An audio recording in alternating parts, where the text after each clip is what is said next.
देश के लिए पदक जीता है या कॉमनवेल्थ गेम, एशियन गेम, उनसे इस स्पोर्ट्स के बारे में कितना क्या उनकी राय ली जा रही है, और या इंडियन कोचेज हैं जिन्होंने अपने आप को प्रूव करके दिखाया है, उनको कितनी अहमियत दी जा रही है।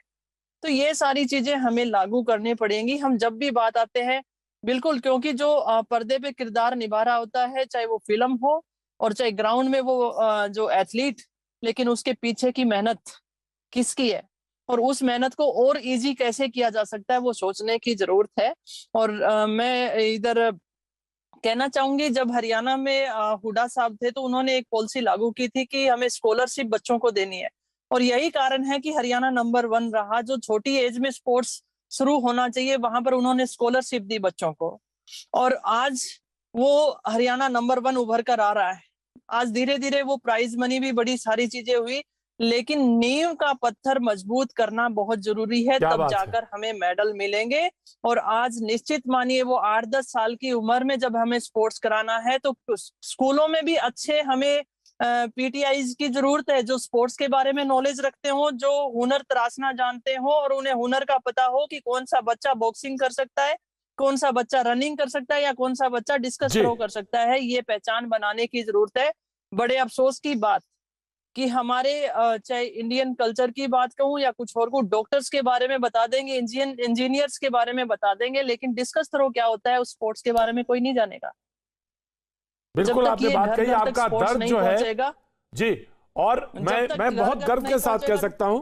और जब मैंने आप गई ओलंपिक में थी और चर्चा हुई देश में कि एथलेटिक्स में भी कोई ऐसा है जो ओलंपिक में गया है, क्वालिफाई कर गया है, मेरे लिए बड़ी गर्व की बात थी। मैं आपको साधुवाद, आपको मैं बहुत बड़ी बात थी वो, और बड़ी बात थी वो जी। और मैं इसीलिए खुश हूँ, और मैं इसीलिए खुश हूँ कि कमलप्रीत ने मेरा रिकॉर्ड ब्रेक किया है। आज उसने नेशनल रिकॉर्ड, नए रिकॉर्ड के साथ वो गई है, और मैं अप्रिशिएट करती हूँ। पहले मुझे नहीं पता क्या होता था, जब तक डिस्कस थ्रो सिर्फ कृष्णा पुनिया पे रहेगी, डिस्कस थ्रो को कोई नहीं जानेगा, और जब तक कृष्णा पुनिया से बाहर निकलकर और उतनी कृष्णा पुनिया खड़ी होंगी, तब डिस्कस थ्रो को जाना जाएगा जी। ये कृष्णा पुनिया का जो कंट्रीब्यूशन है, देखिए आप राजनीति के क्षेत्र में भी हैं, और आपने उसका जो विस्तार कर दिया, उसने कहा जब तक आप व्यक्ति पे बात करेंगे बात नहीं बनेगी, जब आप उसका पिरामिड उल्टा कर देंगे तो जब वो सोसाइटी में चला जाएगा तब वो बात बन जाएगी। उन्होंने कहा कि आपने कहा,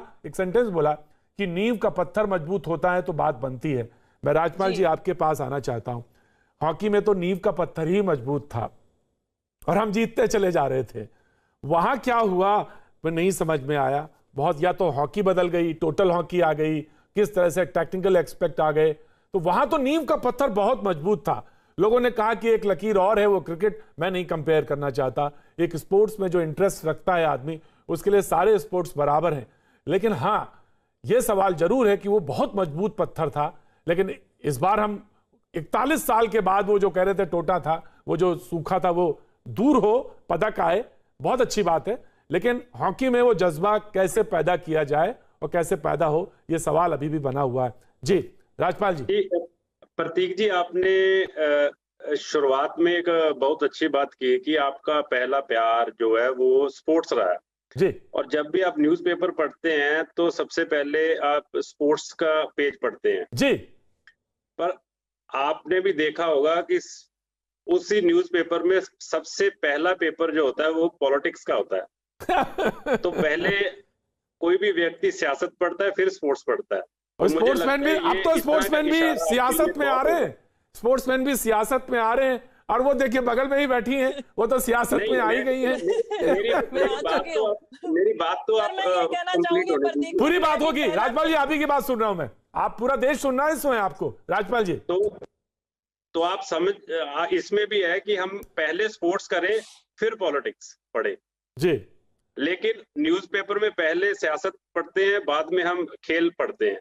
तो दूसरा बात में पुनिया जी के जो भी उन्होंने बोला है कि ग्राउंड लेवल पे जो वर्क होना चाहिए, मैं बिल्कुल सहमत हूं। लेकिन मैं हमेशा यहाँ पे भी यही रिक्वेस्ट करता हूं कि जो स्पोर्ट्स मिनिस्ट्री और एजुकेशन मिनिस्ट्री ये एक होगी तो बात बनेगी। अगर फॉर एग्जांपल मैं आपको पंजाब का एग्जांपल दूं, यहाँ पे हमारे पास 12,000 से प्लस गांव हैं। अगर एवरेज हम लगाएं कि एक गांव के बाद 3 गांव में एक स्कूल आता है, तो 4000 स्कूल हो गए हैं। तो 4000 स्कूल में कम से कम एक टीचर तो होगा पीटी, जिसको हम एक स्टूडेंट दे दें कि आपने इसको तैयार करना, कोई भी गेम हो। मैं बीच में डिस्कनेक्ट हो रही हूँ। तो एक साल में 4000 इस तरीके से हमारे खिलाड़ी तैयार होंगे। अच्छी योजना है, जो आगे जाके हम इजीली उनको देश के लिए खिला सकते हैं। जी बिल्कुल, अच्छी बात कही आपने। के लिए ये मेरी एडवाइस ठीक रहेगी कि इसको आप इकट्ठा कीजिए। मैं उस लेवल पे नहीं हूँ, मैं उस क्षेत्र में नहीं हूँ कि मैं सियासत में कुछ एडवाइस दे सकूं, लेकिन आज आपके माध्यम से मुझे पुनिया जी से बात करने का मौका मिला है। मुझे लगता है ये दोनों मिनिस्ट्री इकट्ठी होंगी तो आप 8 साल बाद हमारा रिजल्ट देखना क्या हो। बिल्कुल बिल्कुल बिल्कुल, मैं आपकी बात से सहमत हूं और कृष्णा जी इस बात को आगे बढ़ाएंगे, लेकिन जसविंदर नरूला हमारे साथ मौजूद है। मैं उनका बहुत बहुत स्वागत करना चाहता हूं। आज देश की बेटियों पर चर्चा हो रही है और जसविंदर, बात हो रही थी कि स्पोर्ट्स में हम सबसे आखिरी पन्ना, बीच के पन्ना, अखबार में बीच का पन्ना होता है, आगे का पन्ना कैसे हो जाए, हम सुर्खियों में कैसे बने रहें। और आज देश की बेटियों ने उन सुर्खियों को ऊपर ला दिया, सुर्खियां आ गई हैं, सुर्खियों में है, चर्चा में है। मैं बिल्कुल आप ही के पास आऊंगा और हौसला अफजाई कलाकार से बेहतर कोई नहीं कर सकता, इसमें दो राय नहीं। और आप जैसा स्वर अगर मौजूद हो तो निश्चित तौर से वो और सुरीला और सुंदर और मीठा हो जाता है। मैं एक छोटा सा ब्रेक लूंगा, ब्रेक के बाद मैं हाजिर होता हूं, आप ही के पास से मुखातिब होऊंगा। वक्त है छोटे से ब्रेक का, ब्रेक के बाद आता हूं।